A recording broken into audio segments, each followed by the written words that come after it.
Hey everybody, welcome back to another episode of the Bowhunter Chronicles podcast brought to you by Tacticam. Tacticam is by far the easiest way to begin filming your hunts. Whether it's the budget-friendly solo or the 4K 5.0, Tacticam has something for everyone. Check them out at tacticam.com. This year we are also partnered with Spartan Forge. Spartan Forge uses military intelligence to track deer patterns using data from insurance companies, collared deer studies, and even social media. Spartan Forge uses the same techniques used to plan military operations to predict and pattern white-tailed deer. Spartan Forge, find, fix, finish. You can check them out at spartanforge.ai, and you can use the code BOWHUNTER to save 25%. This week on the podcast, we talk with Warren Womack. I know I've said this before, but this has got to be one of my favorite podcasts to date. This is talking deer hunting across decades and decades, and the amount of data that Warren has collected over his hunting career. I mean, I'm looking at some of the data that I wrote down. I mean, since 1968, it looks like 8,802 hours in the stand. So think about that for a second. 8,800 hours on the stand, almost 9,000 hours hunted. He says, he goes on to say that he had 1,800 hunts where he didn't see a deer. Just the record keeping is incredible. But then to talk to somebody who's so passionate about it and is so willing to come on and, you know, tell his stories and talk about hunting as it was back in the day. And then, you know, he's still hunting today. He switched over, I believe, 4 years ago to hunting from a saddle, not for comfort, but for safety. Lots of different things. So I'm just going to let the podcast speak for itself. Unfortunately, on this one, we had some issues with Warren's phone and a little bit of technical difficulty, so we kind of picked this one up about 3 or 4 minutes into the podcast where he's talking a little bit about as things evolved and the hunting lights that he's using that were just about weighed as much as his tree stand. So you kind of miss. He started hunting, out of 2x4s, and then there was a guy in Louisiana who made permanent stands, and then they started to make their own stands, and then he hunted out of the lock-on limit, and that's what he hunted with from so many years ago up until he switched over to the saddle. So unfortunately, we missed out on that little bit of the conversation, but what remains is an amazing podcast from an amazing man, and I'm just so glad that we got a chance to sit down and talk with Mr. Womack. Real quick, I just want to give a shout out to 2 of our new Patreons, Scott Janiski from Michigan, and then Mason Norman. I believe he's in Virginia. Mason, you need to get that address updated on Patreon so that I can send you out some stickers and a swag pack and stuff like that. So the Patrons are the ones that directly support the show. Basically, it's a $5 donation each month to the podcast, goes directly towards equipment for the podcast, costs associated with the podcast, but then you're also eligible to win some really great prizes. So basically, it's a $5 raffle ticket, and this quarter's ticket is going to be a Mystery Ranch Sawtooth pack with the lid. It's about a $550 pack. We're also giving away a set of Badlands rain gear, so that's about $250 worth of equipment there. So, I mean, you're in the running for some really great stuff. Basemap Pro, we give away a swag pack from Basemap as well as the Basemap Pro mapping software, the mapping app. We love it. It's incredibly priced at $30 a month. Even if you don't use our code, you can use our code Chronicles when you sign up online. Has to be online. It'll save you 20%, and that 20% makes it $24 for the year. All the states, tons of layers, really awesome, and it's $2 a month. for cost of knowing where you're at, e-scouting, not getting lost in the woods. And we talk a little bit about this in the podcast with Mr. Womack too, about all those years ago not getting lost and kind of how he did it. But if you're interested in signing up for Patreon, there's about 50 Patreons right now, so you got a 1 in 50 chance of winning any of those prizes for $5. It helps out the show tremendously. It really does. And you can check that out at patreon.com/Bowhunter Chronicles Podcast, or you can just go to bowhunterchroniclespodcast.com and click the Patreon link. But if that's not what you're here for, you're just here for the information, for the stories. This podcast has a ton of stories. I'm excited for you guys to hear this podcast. But just go ahead and tell somebody else about the podcast. And if you really like what we're doing or you really hate what we're doing, leave us a review. We have literally been stuck on 99 reviews for like the last 3 months. So if somebody could please just leave us one more review, get us up to 100 on iTunes. But what that does is that puts us higher in their algorithm or whatever. It puts us in front of a few more people. But that's kind of all I got for today. Thank you for listening. We really do appreciate it. I know you're going to enjoy this podcast. It's mind-blowing. This is a good one to sit down and have a cold beer or sit and have a cup of coffee and just kind of reflect on what Mr. Womack is saying. Like I said, it's going to kind of start out right mid-sentence here, but what transpires after that, like I said, you guys are just going to be in awe, and it's a really good podcast. So thanks for listening. Enjoy the episode.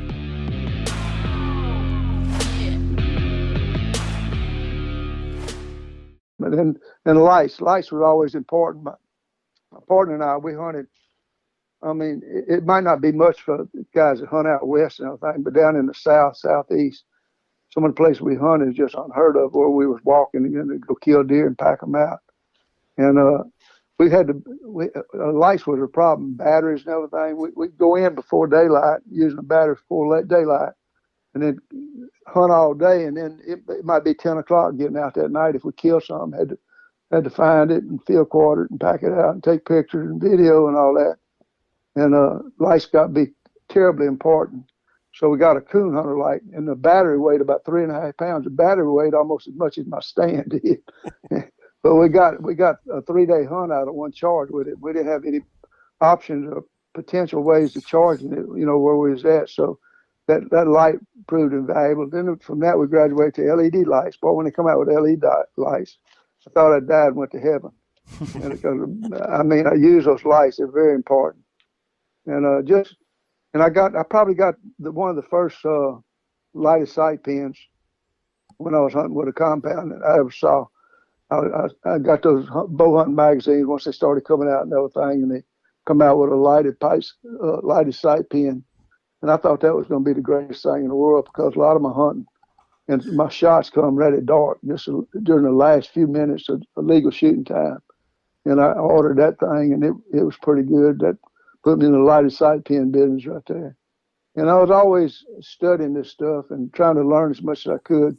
And anything I thought that would offer me an advantage or help me, I would try it, at least try it, and then decide if I wanted to continue to use it or not. And so you now are hunting. Well, I guess in the later years, you've changed up your equipment significantly. But when you switched over from that lock-on limit to the saddle, how old were you? That's my 4th year, so I was 72, I guess. Yeah. So you had 72. You had never hunted from a saddle before that, because they were out in the early 90s, right? I got one in 2005. I got on tradgain.com, and somebody was pumping up the tree saddle, the tree suit. That's what it was, a tree suit.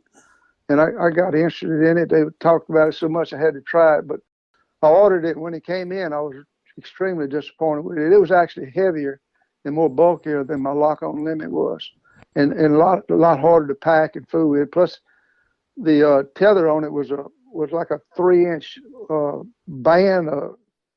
It was a strap, I guess you'd call it. and it was real stiff and flexible.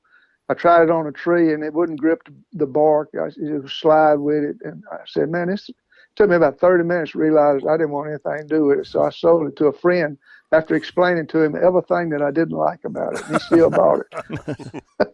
And then I think he sold it in a couple of days. He should have listened to me to start with, but he wanted it, so I put it on him. But I gave him I gave him a good discount with it anyway. And so your archery journey, how did that evolve? Well, I started off with a Browning Explorer 2 recurve, and I killed 17 deer with it by the time that I had the opportunity to get a compound bow. And I had been getting ready to make a Colorado mule deer and elk hunt in '75. And me and two of my friends were going out there. Drove my Bronco out there, actually. And it was a long ways for a little Bronco back in. But anyway, I had been getting ready for that. And I had a guy in my area. I lived outside of Baton Rouge, and he lived in Baton Rouge. And he called me, and he said, Warren, he said, I got 3 compound bows coming in. He said, I'm going to keep one. So-and-so wants one. He said, I want to know if you want the other one. And I had never seen one. I'd seen pictures of them in magazines and stuff, but I'd never seen one. I said, yeah. Well, anyway, he came in 3 days before we were fixing to leave to go to Colorado. And the first day I tinkered with it and then got it tuned up the second day and shot it a little bit. I didn't even bring my recurve to Colorado. I brought the compound bow. I shot a mule deer and an elk out there with it. And then from there, I went through, I think, 5 different compound bows. I had that. It was a Carroll Model 1200, and then I went to a PSC Laser Magnum, and I went to a Jennings Aerostar, and then I went to it's 4 of them, and then I went to a High Country Trophy Hunter. That's what it was. And then from that, by that time, it was 93, the 92, 93 season had ended, and I was getting interested in going back to trad. I'd killed 175 deer during that period with my compound bow, so I was. It was, and all the deer I shoot are average 15 yards anyway. I said, it'd be a lot more fun shooting with a recurve again. So I ordered a Damon Howard Hunter at 55 pounds from a mail catalog place somewhere. I don't remember where I got it from. It came in, and the first season with it, I killed 6 bucks and 3 does. And after missing 3 bucks on the South Carolina hunt, but I had made a commitment. I made up my mind that I was going to dedicate myself to a recurve. Even if I didn't kill a deer that whole season, I made that commitment. I was going to stick with it. And after missing those 3 rack bucks in South Carolina, I was doubting my commitment big time, but it worked out good. And then after that, I started that. After that season right there, I was working. One of my working buddies got to talk to him about my hunting, and I was taking a lot of time off to work. I was hunting a lot more than I was working. But in the construction trade, I don't work for. I work out of hall for a different company all the time. It's not like I'm loyal to one contractor. And if they can handle me being gone, they can handle it. If they can't, I'll work for somebody else. That's my attitude back then, So anyway, I got sidetracked. Where was I going on this? Oh, you were just talking about, you getting the bow. I got you. So anyway, working co-worker and everything. He said, Warren, you're taking a lot of time off work. He said, do you have the very best equipment that you could possibly have to make it worthwhile for all this? And I said, well, I got some pretty good stuff. I said, I might could have a better bow. And he said, why don't you see about getting a better bow if you think it'd be better? And I said, I believe I will. So I started going to these shoots that summer, and that's between the 93 and 94 season. And during that summer, I was shooting a lot of different. I still have my Damon Howard, but I started shooting a lot of different bows. And I made my mind up I was going to get a Black Widow recurve until I shot Acadian Woods. And Tim Mullins from Slidell, Louisiana, he just started making these bows and stuff. And in fact, my bow is so old and the first in the market, he didn't have a serial number on it. It's just without a serial number. And anyway, I shot a couple of his bows at this shoot, man. I knew that's the bow I wanted, so I called him and got him to make me one. And that was started the '94 season with it. I think I killed 33 deer with it the first 3 years I had it. So I'm still hunting with that bow. I still got it, even though he made me a new one about 2 years ago. But anyway, that's pretty much. I forget what we was talking about, but that's the end of that story. And so those Frank's over here nodding his head. You sold some of those bows, I'm guessing. Oh yeah, all. What was the brand name of the first compound you got though? It was a Carroll Model 1200. It had 4 wheels on it. It had wheels on the end, and then had some down on the lower part of the limbs toward the riser. Had some set of limbs there. And look, I was so hooked up on this recurve hunting with no let off. That let off really bothered me. Yeah. And I found out I could swap those wheels and go from I think it had like a 40% let off or 35, and I swapped those wheels and I went down to like a 20 or 25% let off. So it was a compound bow, but it didn't have much let off like it got nowadays. But I liked it better, But I wasn't into holding anyway. I didn't need to hold anything. I just, when the pin was right, I shot pretty quick. Yeah. That was like, the original Allens were only like, I think 35% or something like that. Yeah, that might have been what it was, 35. But I swapped it. I took about 10 or 15 pounds off of swapping those wheels out. I remember that. Really though, they were really machines, when they first came out with them. They beautified them a little bit later on, and when the industry got a little more, used to what was going on. That bear whitetail compound bow, that had to be the slowest. You needed 4 pins to shoot out to 20 yards, I believe. That thing was. I never did have one, but I shot with some guys that had them. They were awful. I sold so many of those bows when I was younger. I mean, I was in the retail business at the time.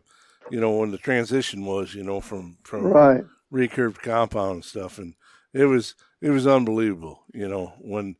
Once they started making them, man, I mean, it was like, and some of them were turds, I mean, they were, I mean, they just, but that old bow, that whitetail, they killed a lot of deer with them old slow things, They lobbed them in there, didn't they? Oh man, they were just like grenade launchers, Yeah.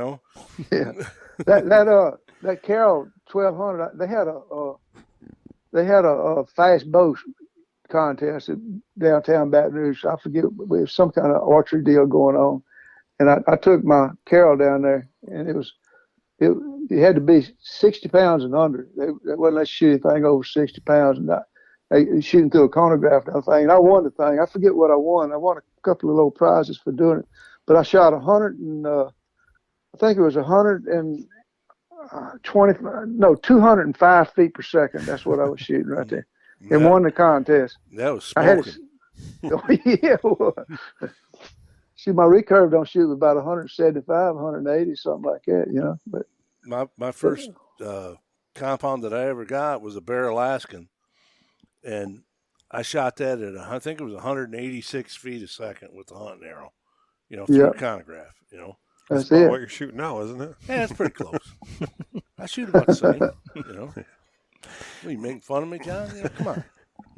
So you're able to say, okay, I killed 15 deer this year, 26 deer this year, 33. Let's talk a little bit about your record keeping, because I think that's going to blow some people's minds. Well, I didn't kill as many as you just said, but I killed. My wife was at church one time, and I was having a good season, and at work, I worked with a lot of guys, big jobs and stuff. Everybody knew I was hunting a lot and everything, and she went to church one Sunday, and of course I was hunting, and somebody said, "Boy, Warren's having a great year. I heard he killed 39 already." And I had maybe 6 I'd killed up to that point. So things get exaggerated a whole lot. But I have kept a lot of records. I got more records than I actually should have, I guess. But what was your question about them? I'm sorry. Yeah, so what's the process behind that? For us, we talk to a lot of guys that shoot, that are meticulous on wind direction, every single hunt, and where they're talking about in the years prior to having Onyx or computers, they had walls just full of topo maps and everything like that. But I think yours is a little bit more detailed on every single hunt and every single harvest, maybe just simply for the length of time you've been doing it.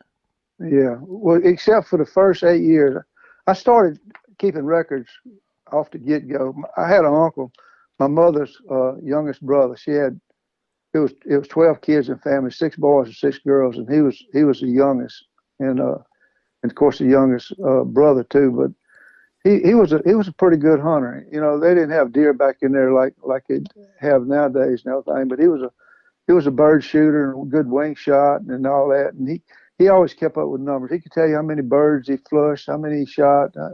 He just wrote down everything.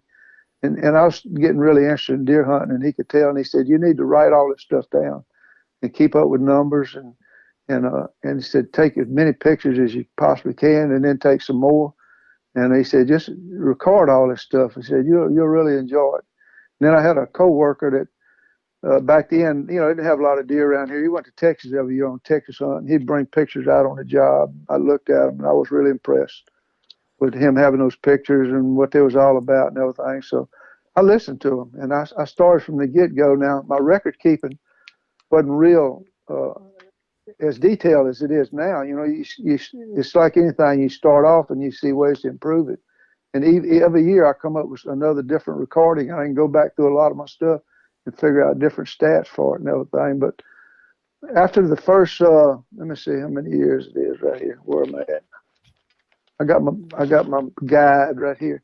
The first 8 years, I left a lot to be desired. I didn't keep up with how many days I hunted, or how many morning hunts, how many evening hunts, how many deer I'd seen, how many hunts that I didn't see a deer, or how many hours on stand. But I did keep up with the kills, and total hunts I'd made, for 6 of those 8 years. But after that, I started keeping all that stuff.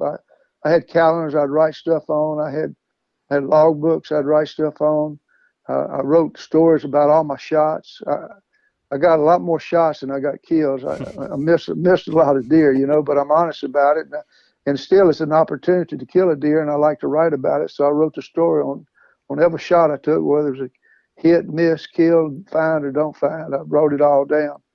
And then on each kill, I would do a lot of stats and everything. But I got some things I can say that a lot of people has hunted a lot of years or a few years can't tell you. But I can tell you, except for those 8 years, how many days I've hunted, how many morning hunts, how many evening hunts, the total hunts, how many deer I've seen, how many hunts I made that I didn't see a deer, and how many hours I've been on the stand, which is 8,802 hours, not counting this season. And so, I do keep up with that. And then each deer I kill, I write down, and I got it 1 through 386. That's the total kills. And I got the gun kills. All my gun kills on my handwritten stuff is in my computer stuff too, is all in black ink, and then bow kills all in red ink, and the primitive is all in blue. And what I do, I write down like kill number 1 is gun kill number 1. And I got the date, I got the time, I got what it was, a buck, like it's 8-point, 6-point, spike, doe, whatever. I got the method I was hunting, like areas, oak trees, not all oaks, water oak, persimmons, whatever. I got how far the shot was, how far the travel was, and the location I was hunting, as in place and state. And that just starts it. Then from there, I can break down and find all that. Write all other kind of stuff down. Let me thumb pages here. Get past these kills. Might take a minute, huh? A few pages there. Then I got the states I've hunted in and how many deer I killed in each state. And I always had like a little motto. And when I was young and just getting started, my motto was whatever it takes. That was kind of from through 1982, and up to being about 38 years old, and then And then it went from that to it takes all I have. And then sometime later it says I don't have what it takes. So, it's kind of progression right there. And I got the methods I've killed, which is hunting areas and water oaks, red oaks, cow oaks, nuttall oaks, white oaks, shoemart oaks, cherry bark oaks, honey locusts. Got a few more trails, just walking like spot and stalk. Persimmons, wheat field, hunted areas that had some big wheat fields and catch them coming in to them.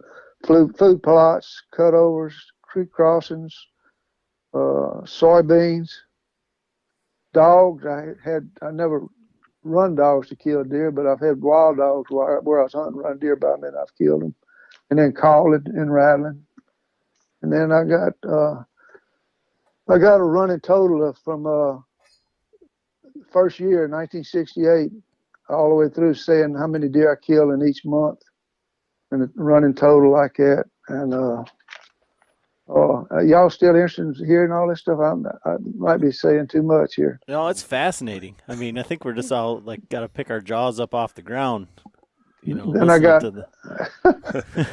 Well, I didn't want to, get out of line on this stuff, but anyway, I got the bow and gun kill location. That's all the different places I've hunted, which is 1, 2, 3, 4, 5, 6, 7, 8, 9, 10, 11, 12, 13, 14, 15, 16, 17, 18, 19, 20, 21, 22, 23. I need to number them, don't I? 24, 25, 26, 27, 28, 29, 30, 31, 32, 33, 34, 5, 36, 37, 38, 39, 40, 41. 41 different places I've killed deer. And then I got the season summaries where all those places that what I said before. Let me just tell you the grand total. Now that's not counting this season, but for 52 seasons, I've hunted 2,306 deer. This is hunting deer, except for the first eight seasons. I don't know that. And I made 1,411 morning hunts and 1,836 evening hunts, for a total of 3,481 deer hunts. And I've seen 6,435 deer from the stand. I made 1,800 hunts. I didn't see a deer. And then the hours on stand is 8,802. And that's for 386 kills. And then I got my bow hunts, and I got the year, how many hunts I made that season, how many shots I got, and how many hits, and how many I didn't find out of the hits. And then that's a few pages of that. And then I got the bow and gun kill deer. How many of each type buck it is that I've killed. I've killed, just example, 15 8-points with a bow and 17 with a gun. I got each one of each, and then I got how many bucks with a bow, and then how many does with a bow, and states I hunted in, and then and this is one of my favorite right here. I got each day in October, November, December, and January, like 1 through 30 or 31. I got the years that I killed deer on that date. And it's like October the 7th, I've killed 1, 2, 3, 4, 5, 6, 7 different years. I've killed on that, like 76, 77, 81, 89, 91, 2000, 2010, I killed a deer. Of course, there's all bow kills in October. And that, like I said before, I put all my bow kill stuff in red and my gun stuff in black. And I used to didn't gun hunt very much. I was way behind on kills on my gun hunting compared to bow hunting. In other words, any chance I had to hunt that I could hunt with my bow, I would do it like a primitive weapon season. Instead of using a muzzle loader or something like that, I used my bow. And I just hunted. But now that I've aged and everything, I don't have as much confidence with my bow hunting anymore. And I like to gun hunt now. I really enjoy gun hunting more than I used to. So I feel like I just about killed enough with a bow. I don't need to kill no more. Well, I think the deer will probably thank you on that one. Well, I just can't hunt like I used to. I wish I could, but at age, it's age and gravity, man. It really tells on you. I still got it in my mind, in my head, but just my body just can't do what it used to. And I used to work really, really hard at this deer hunting stuff. I put a lot of time and effort into it. A lot of hard work. A lot of extreme pack outs. And so in that number, one of the other things that kind of got me when I was listening to some of the other stuff from you was like in your record keeping, you know how many nights you spent in your vehicles? Yeah, I do. I would take I started off in a tent. And I'm going to tell you what, it didn't take long to know a tent leaves a lot to be desired. and so when I got my Bronco, I hunted in a club too for several years there, and I had a camp for 6 years at one particular place. It was 42,000 acres club, with 100 members in it. But it was awesome hunting. They didn't have the big bucks there or nothing like that. A decent buck would score about 120, something like that. But they had a lot of deer. And you didn't see saw a lot of does. You didn't see many bucks. I used to count my does. I'd have to see around 35 to 40 does for every buck I saw. And I would count them does. When I get up around 35, I said, get ready. You ain't going to see a buck for long. And it worked too. But I done got sidetracked again. What was I saying? Your sleeping arrangements. Oh, yeah, thank you. So anyway, after I left that club, I hunted. I had a Bronco. And my first year out of that club there, I tried sleeping in it. And it was doable, but I knew it had a better way. On that Bronco, I'd fold that front passenger seat. You could fold it down and let the bottom you sit on would kind of be sticking straight up and down. And I got me a piece of plywood and I put across the back there where the back seat was. I pulled the back seat out. I had a reinforced plywood across the windows from window to window. And then I take another little narrow piece of plywood and put from the dashboard up by the front windshield and let it go taper down and sit on that seat that was folded up with a chock of wood between it to help support it because it'd belly out if I didn't.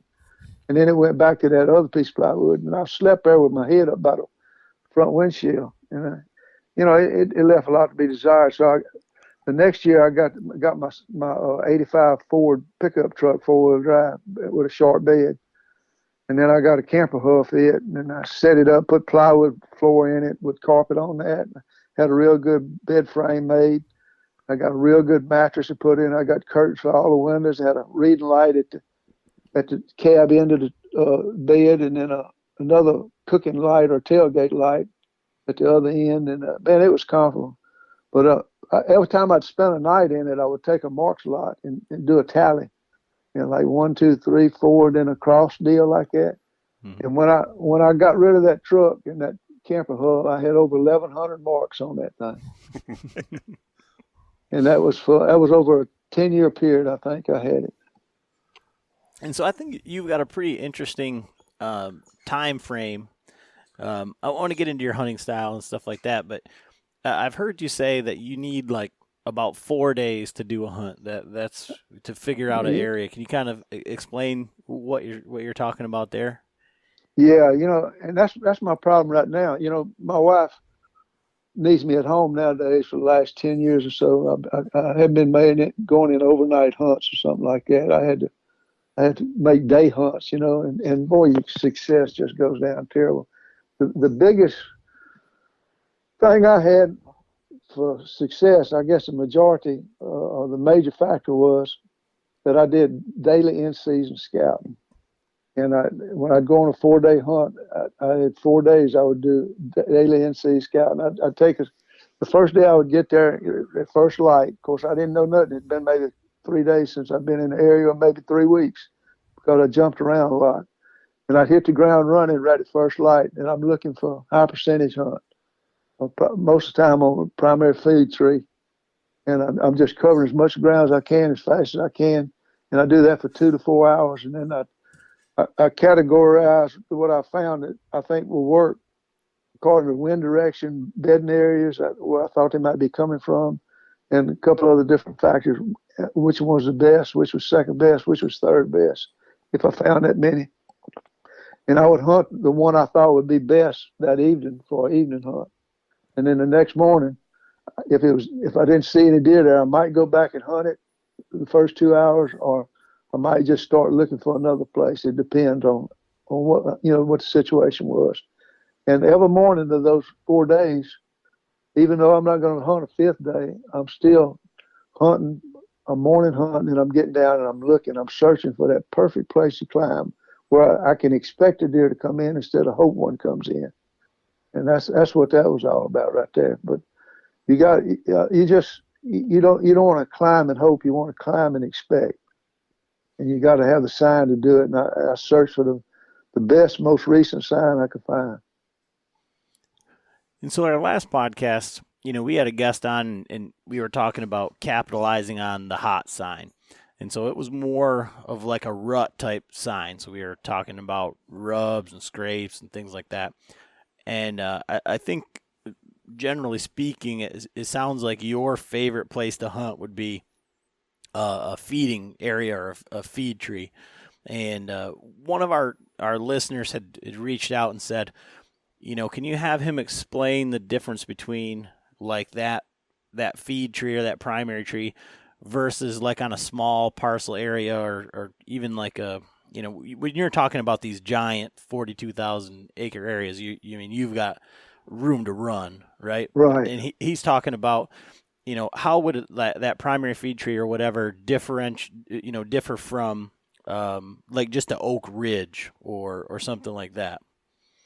Yeah, well, it's a lot different hunting huge areas where you can cover different places and different times, and really don't wear out a spot.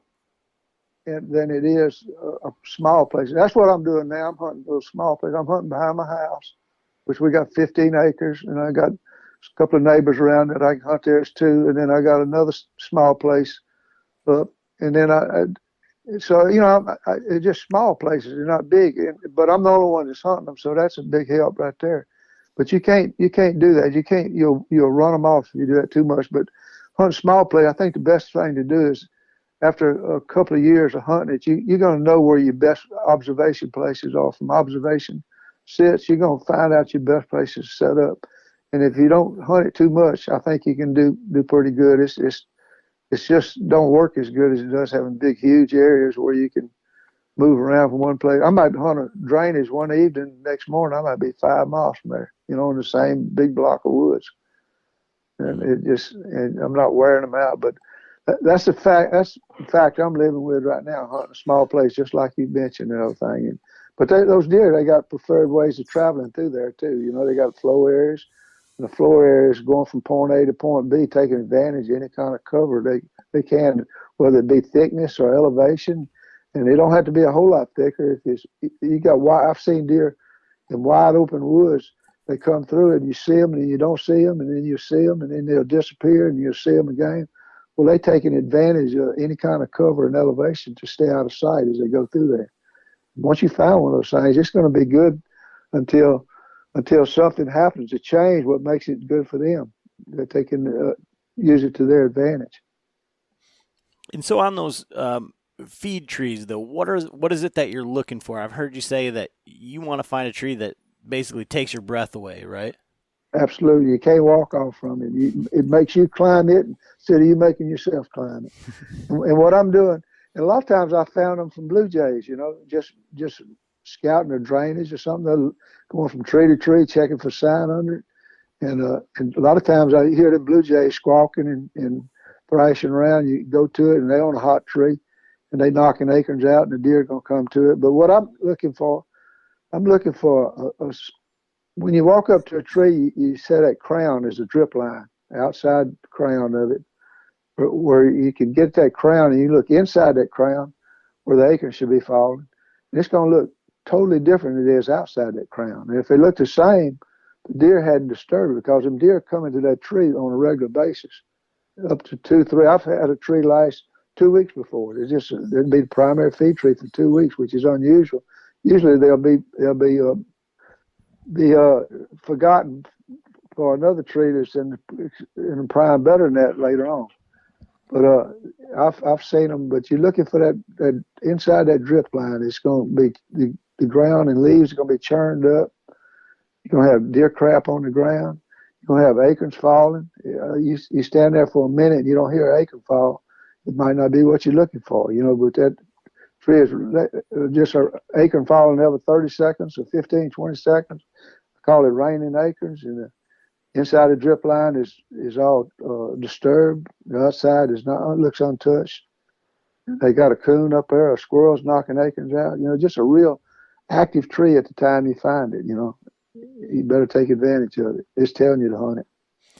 And when you're finding those, I mean, through all your record keeping and everything, are you finding those trees that are more effective, or where you're seeing more deer having more successful hunts? Is there any commonalities as far as proximity to bedding or water or pinches, any of those things? Does that fall into it? Or if you just find a tree that is all torn up, you don't really care what's around? That's pretty much it. I don't care. They'll come to it. I've seen them walk through wide open woods to get to a primary feed tree, and they want it. But what's real good for a midday hunt is the SMZs, the Streamside Management Zone. Are you familiar with those? Not really, no. That's where the loggers, when they cut a block of timber out, the timber flows into the creek. Well, there was a creek, maybe the south boundary of this unit they cutting. Well, that creek is usually curves. It's not a straight line. You got bends and curves in it and stuff like that. Well, they draw a straight line from one curve just going straight, and they cut everything on the inside of that, and they leave on the outside of that line in those bends. They leave the oak trees, and they won't cut it. Let's just call it streamline side management there. SMZ, stream management zone or something like that. But anyway, they don't cut that. And you got some of these big oak trees, and they're dropping. And the first year that cutover, it's going to be bare out there. By the time the cutover's 3 years old, it's going to be enough covered for deer to bed in that thing. And these deer, they have daytime bedding and feeding areas, and nighttime bedding and feeding areas. And they travel back and forth through them in the early morning and late evening. But at a streamside management zone, they don't have to travel. They can be laying 20 yards out from the edge of that SMZ and bedded up, and then midday they're gonna get up. They have the daytime bedding and feeding areas and nighttime bedding, but on those daytime bedding and feeding areas, they'll get up and they'll browse where they're bedded at, but they won't travel to a food source. But with that SMZ right there, those oak trees and that transition line in between, they don't might have to walk 40 yards to feed on them oak trees in the middle of the day, and then go back and lay down for the security. And you find one of those that's got hot and everything, that's a good midday hunt right there. And so you had mentioned that you hunt with a hunting partner. One of the things that I'm curious about, how many years did you hunt with that hunting partner, Lloyd? Lloyd and I started hunting together in about, I met him in 77, 78, and and probably the late 70s until a year or two ago. We still get together and we talk and everything, but he lives up in North Louisiana now, and I live right out of Baton Rouge a little ways, and but we still see each other. We when we do get to hunt together now, it's up in the national forest. It's about an hour drive for me and about 2.5 hours for him. And but we stay in touch with each other regularly. But yeah, the first I met Lloyd on the job, he was a boilermaker, and of course I was an electrician, and I knew one of those boilermakers. A boilermaker knew me, and he'd come over to visit me at our shack, and he brought Lloyd with him and introduced me to him and everything. And this was in February of 77, I believe, or maybe, no, it's 78, February 78. And he told me that the guy introduced me. I told Lloyd, I said, where you live at? And he said, Rosetta, Mississippi. That was up there close to a national forest that I hunted. It was fixing to be turkey season. So I said, you turkey hunt? And he said, yeah, I kill a little, hunt a little bit, He's real modest and everything. And so I got the question and everything. I said, well, how many have you killed? And he said, well, I don't know. He said, I killed some. And I said, well, you killed 25? He said, oh yeah, I killed 25. I said, well, how many have you killed? He said, I don't know. I said, you killed 200? He said, oh no, I ain't killed 200. You know, and I never could pin him down, but it was a bunch of them. But anyway, I said, well, I got a topo map. I said, I'd like to bring it out and maybe show me some areas that you don't hunt to give me a hint to check out this turkey season. He said, yeah, but he'd never seen a topo map before. So I brought that topo out there, and he turned it around a couple of different places and got trying to figure it out. And I said, look, I said, this is highway such and such, and this is such and such. And he said, that's my house. he found his house on there. Boy, he called on. He said, you mind? And we worked 4 days on and 4 days off. And excuse me. And he said, you mind if I bring this home with me? And I said, no, not at all. He said, can I write on it? I said, you can do anything you want to with it. So we had our 4 days off, and when we come back for the 4 days on, let me get some water, excuse me. We come back after 4 days off. He said, here's your map. And I opened it up, and it had red dots all over that thing. And I said, what's these dots for? And he said, oh, that's turkeys.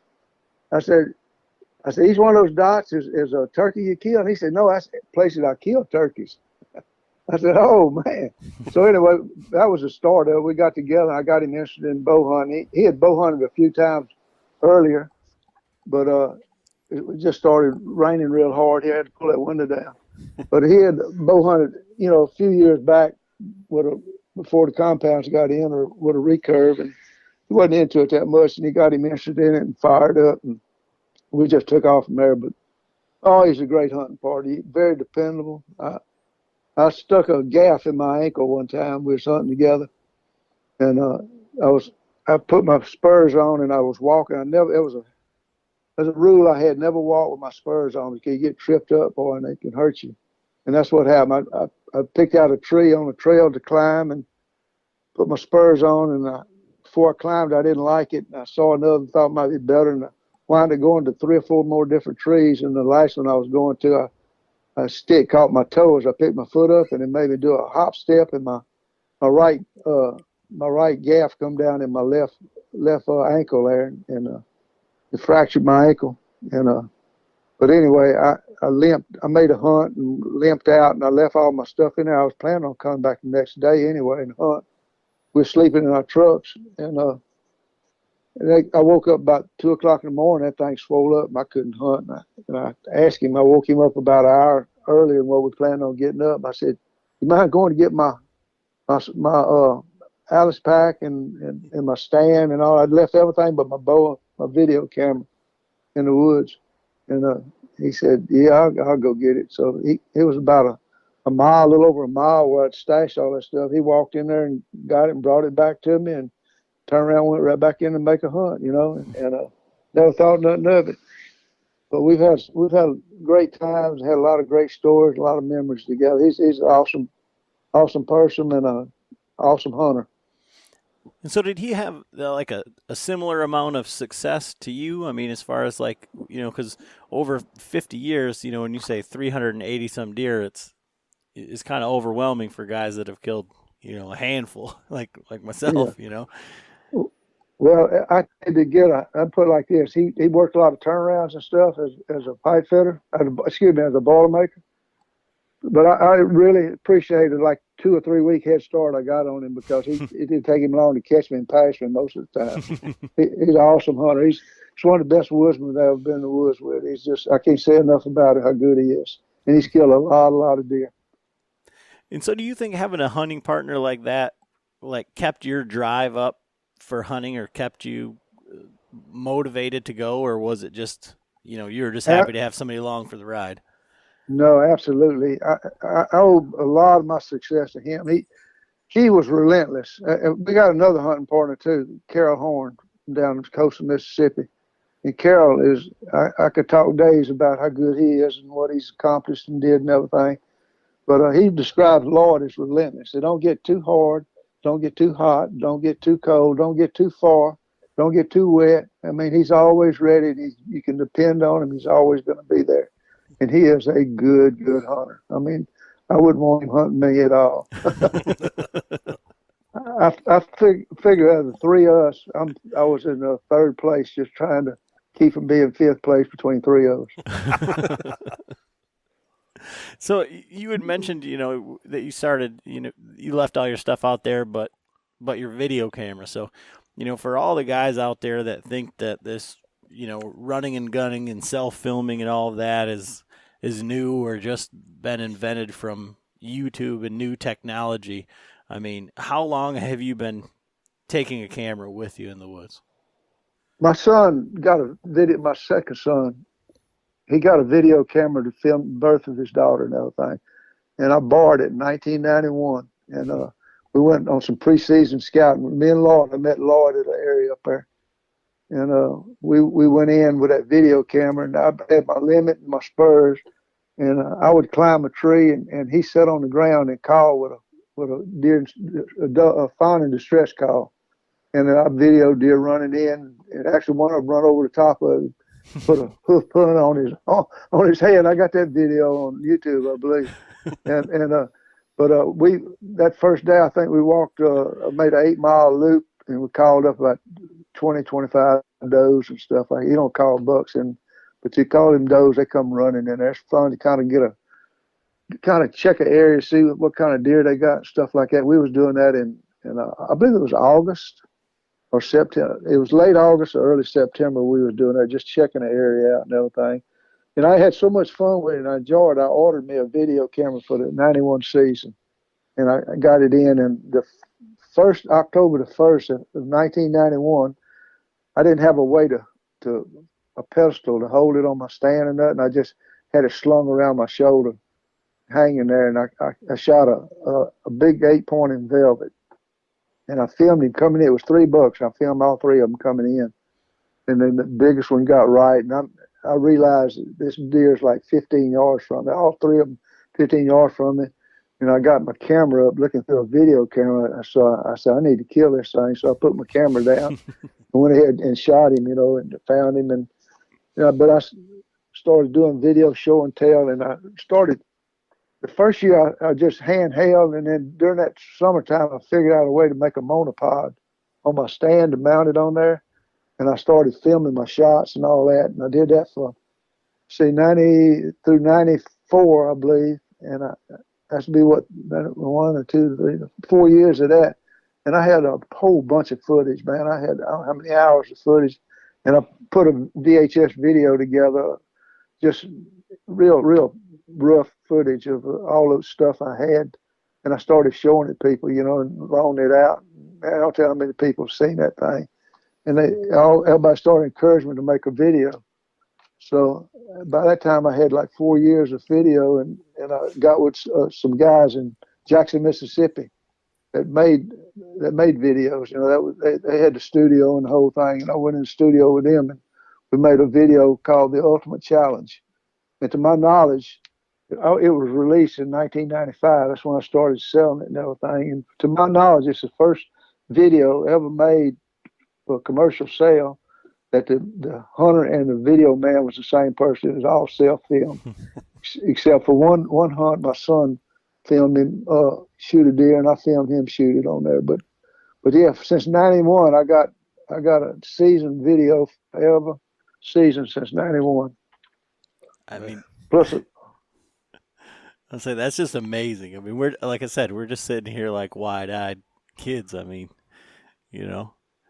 what's your take on that, Frank? Because you were hunting, same way, same style, same time frame. Totally amazed, just totally amazed.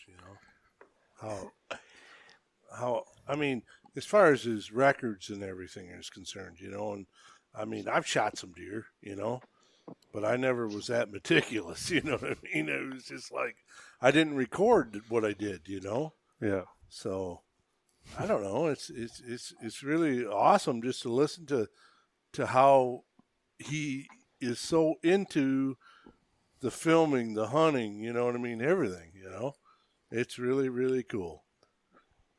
Well, it's been fun. I try to encourage everybody, just like my uncle encouraged me to to just write it down, take notes, and if you just get started on it, it'll improve and get better, and you're only limited by your imagination, all the stuff you can write down and keep a record of. And like I say, even after doing it for all these years, I still, every year I come up with another. I say, well, I wonder how many of this or that, and I go back to all them records and I'll figure up the hours of the day that I killed deer. I mean, how many deer I killed between 6 o'clock and 7 o'clock. I mean, between 7 and 8. I figure all that up just for the fun of it, And when I come in from a hunt, first thing I do is get in my little room here and get on the computer and I write all that stuff down about the hunt and update all the stats for that season. And it's just a labor of love, I guess. And then pictures, I try to take a lot of pictures. And I don't know if you check my Instagram. I've been thankful to have a place to share some of that stuff and keep it for a record, another record keeping place. And I just got lots and lots of pictures and hours and hours and hours of video, Now, do I watch that stuff and read it all the time? No, I hardly ever do, but I got it. And it's fun to put it down, whether I ever look at it again or not. Well, and I just think, for us even doing this podcast and John is Frank's nephew, Frank is my father-in-law, for the family aspect of it and for the legacy, right? It's something that we can always go back to and listen and recount and, the videos that we have to rewatch. And like Frank just kind of alluded to, like thinking back on all of the stories that he has, that aren't recorded or aren't on record. I mean, it's just amazing for, really the podcast listener here is a whole nother level of that. But like for your family and for your legacy to be able to have all of that, I think it's incredible. Yeah, well, like I say, it's fun, and I enjoy it. I look forward to coming in from each hunt and getting on the computer and I got a little form there that I change the stats, for how many hunts I made.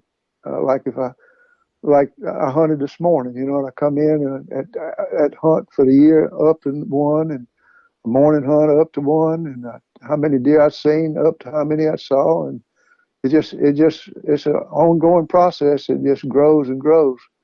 But you forget. I tell people, you can, sure, if you kill 10 deer, you can remember another thing after maybe 10 or 12 seasons.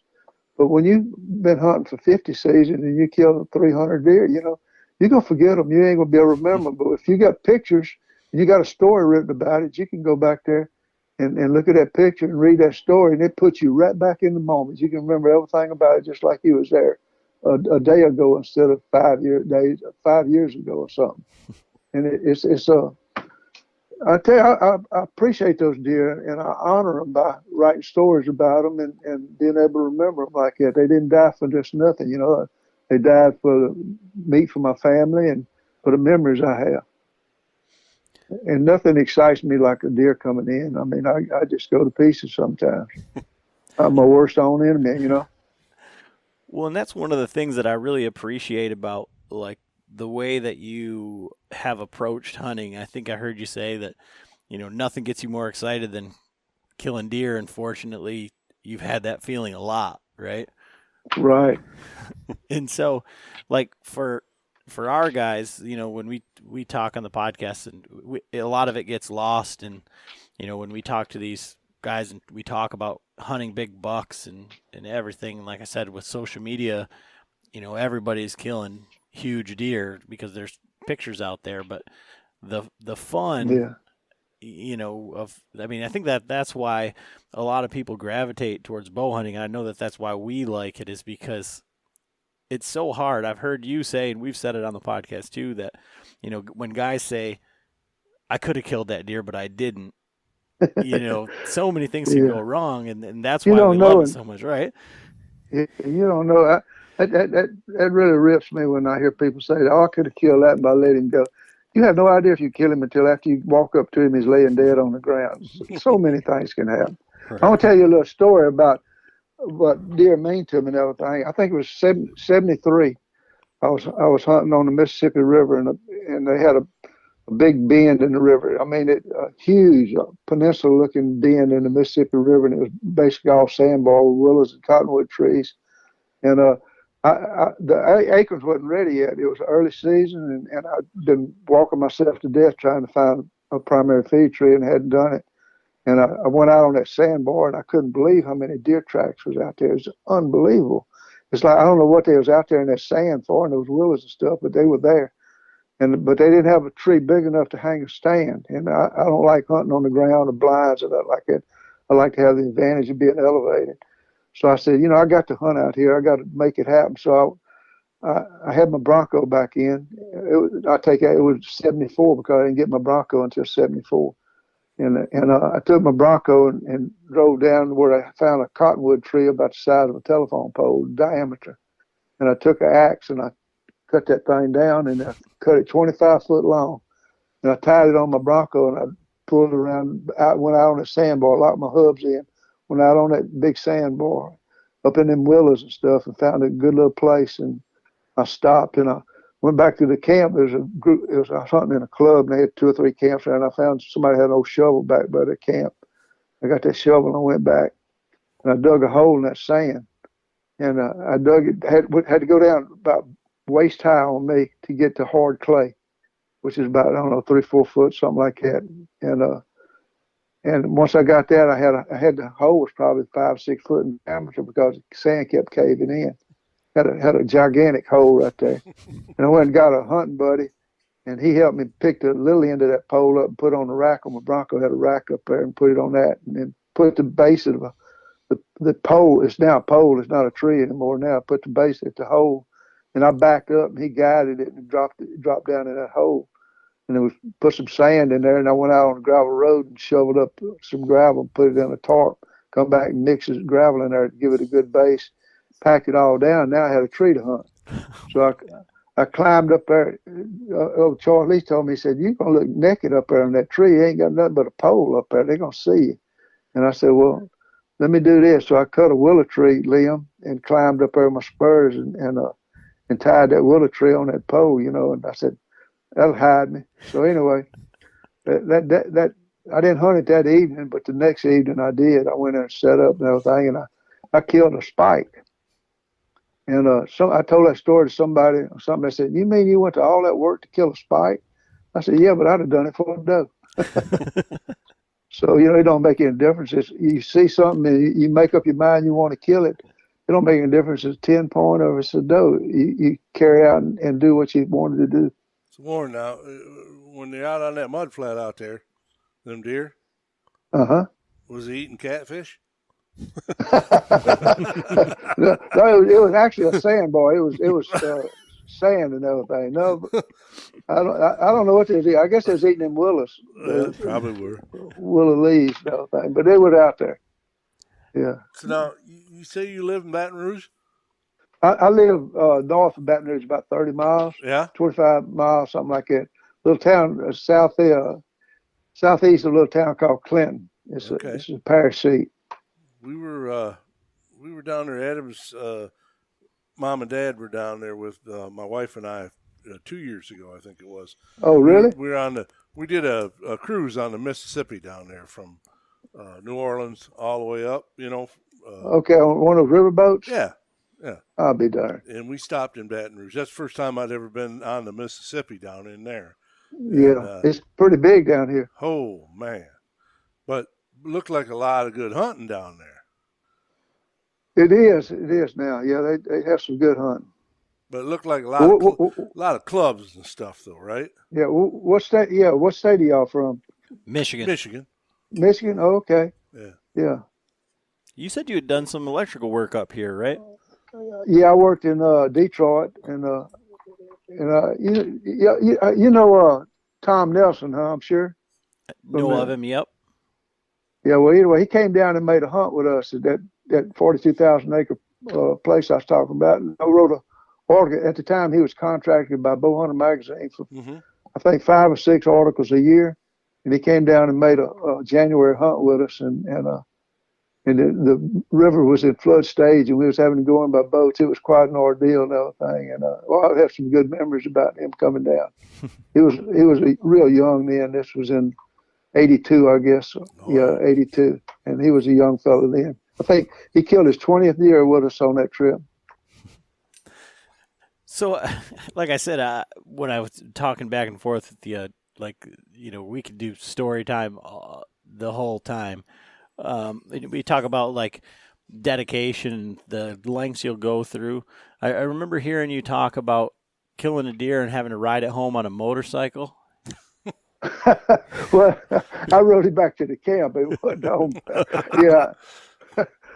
Yeah, I had a little, I used to ride them, what the heck, I forget what, enduro races and stuff like that. And I had a Yamaha 250 and I had, it was, the terrain wasn't real good and everything. And I killed this deer, and anyway, I went and I got a picture of it across the motorcycle or something like that. It was just yearling. I shot it the evening before and didn't find it till the next day. I think that was my second bow kill ever or something like that. It was quite interesting. So you didn't repeat that method of getting it no, out that way? That was one time done and done.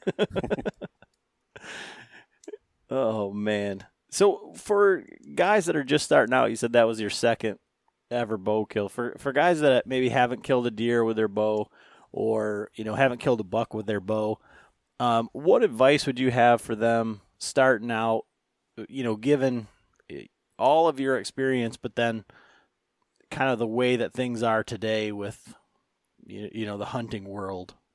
Well, I don't know. It's just, you need, a lot of guys, like you mentioned before, they worried about trophy hunting and killing big bucks and all that. You got to learn how to kill deer before you can be concerned with that, because the excitement of just having a doe come in, once you make up your mind to kill it, it just, the emotional factor involved with it and everything, you'd never be able to handle it with a real trophy deer come in if you hadn't done it with a bunch of other deer before. You got to. It's just like getting out of high school and going to the pros and playing ball. You got to do some college first, and you got to get your feet on the ground and get the feel for it and get used to what it takes to do what you want to do before you start doing it. And killing just regular deer, a lot of people might look down their nose at. That's what's going to do it for you. Got to build up your confidence factor. Confidence is a huge thing in archery kills. And so for that confidence thing, just kind of goes into one of the other questions I had for you was when you were coming up and you said that you're doing these, 2 mile in, 2 mile out with, no GPSs at the time, how were you getting back to the truck? I mean, like, because I think, after dark, I mean, everybody's experienced it, if you don't have a good light or a good idea of where you're at, everything somewhat looks the same. And, for anybody that's really actually been, 2 miles deep or even a mile deep somewhere, yeah, I mean, I'll say it flat out. It's extremely intimidating, even with like today's, things without, logging roads and things like that. Yeah. Well, it's not easy, and I wondered about that myself a lot. But as paying attention, I always had a compass in my hand, and I was aware of where I come from and basically where I wanted to go. And every time I'd make a cut, I'd do a mental check in my mind of how I was going to have to compensate for that with a different bearing when I was coming back. And then you use a lot of landmarks too. You got creeks and you got field edges, you got logging roads. It's a lot of little different landmarks you can look for and learn to it. But my son, he mentions that too. He said, I don't know how y'all did that, because he's real big on the technology now. And he's got the apps with the phones and all that. And I do too now. I got a GPS kit. It's a iPhone app. I really like and use a lot. But when I was hunting, I always had a compass, and I always used topo maps. And if I hunted somewhere I never hunted before with a friend or something, I would get a piece of paper and get them to draw out how their land laid out and where the creeks was and the pastures and overview. And then like I said, I had topo maps that I use. I'd make copies of to bring with me, and just be aware of where you're going. Which, as an electrician, I always thought, I said, it would be great if you had a transmitter that you could set on your dash of your vehicle and plug it in a cigarette lighter. It'd be sending a signal, and then you have a receiver in your pocket, was like a compass, and have a needle on it that would point it at that transmitted location. I said, boy, if they ever come up with something like that, that would be the thing, And then I think it was 1998 or 99 they come out with the GPS, and I bought one of the first ones I could get. Man, I said, this has got to be what I was talking about. It shows you where you at, and where you been, and where you going, And I got that thing. I fell in love with it, boy. It was the greatest thing. But I still use my compass a lot. I use that compass for a lot of stuff. I use it to find deer with. Check my tree up climb in regards to the wind conditions and directions. I use that compass a lot. Help find deer. I find most of my deer with a compass instead of blood. Blood's the last resort for me. I shoot a deer. I watch where he's going, and usually they'll run pretty straight, or they'll try to curve back where they come from because they were safe there.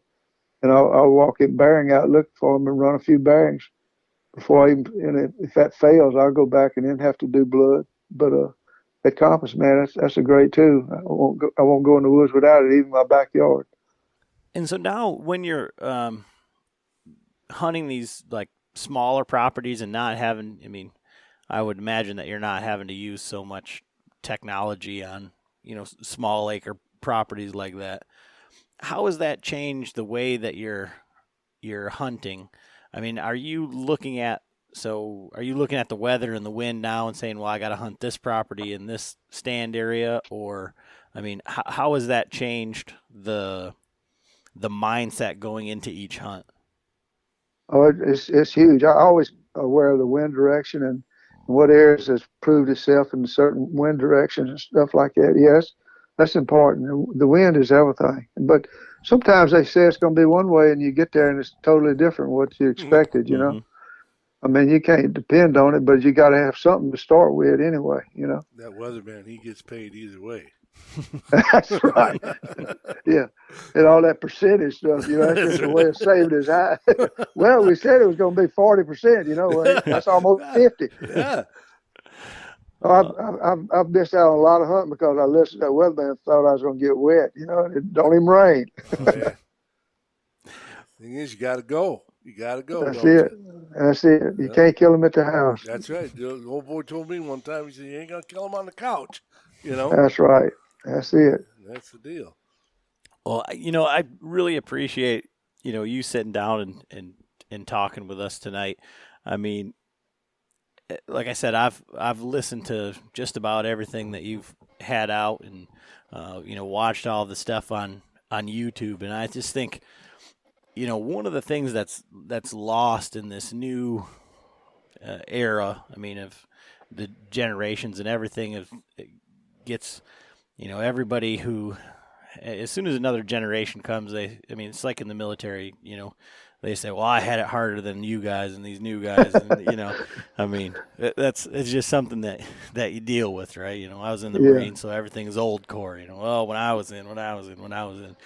But I think that, you and your hunting partners and all, and Frank as well. We're blessed to have, Frank and his stories and experience, but, you would be the guy at the coffee shop with the camouflage bow hunting hat on or something. And, you don't know what those guys have seen and have all the experience and all the knowledge that they have to share. And I just really appreciate you doing that because, I reached out to Warren to try and come on the Vitals. We had some people that wanted to see you, and sit down with you and answer the questions. And it's just a technology jump. So for you to do, be on podcasts and put your stuff on YouTube and share your experiences, I think that's invaluable for the generations up and coming. Right. Well, I said it before. I would never tell anybody how they should hunt, but I tell them how I hunted, what was successful for me. And, you know, I can't hunt like I used to when I was in my prime, but, you know, you got a lot of real professional people that were really good at what they did at one time, and they can't do it as good now either.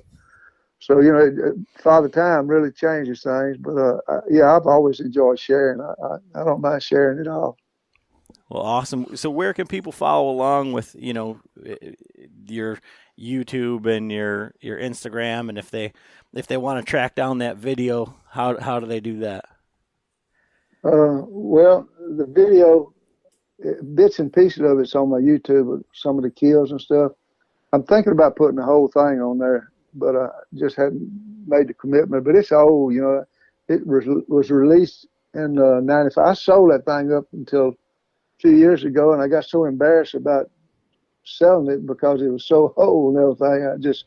It got to be more trouble than it's worth to me. But it's really not available right now, other than a few kills on my YouTube channel showing up. But as far as the social media, I'm just Warren Womack. Warren Womack on Facebook, Warren Womack on Instagram, and Warren Womack on YouTube. So that's pretty much it. Well, I just really appreciate it, and I think that's all we kind of are going to ask for you tonight. If you just want to stay on the line here, I'll stop. Well, I'm very flattered for the opportunity to talk with you. I enjoy talking about this stuff, and hopefully somebody might find one or two things in it might help them out. Well, thank you again.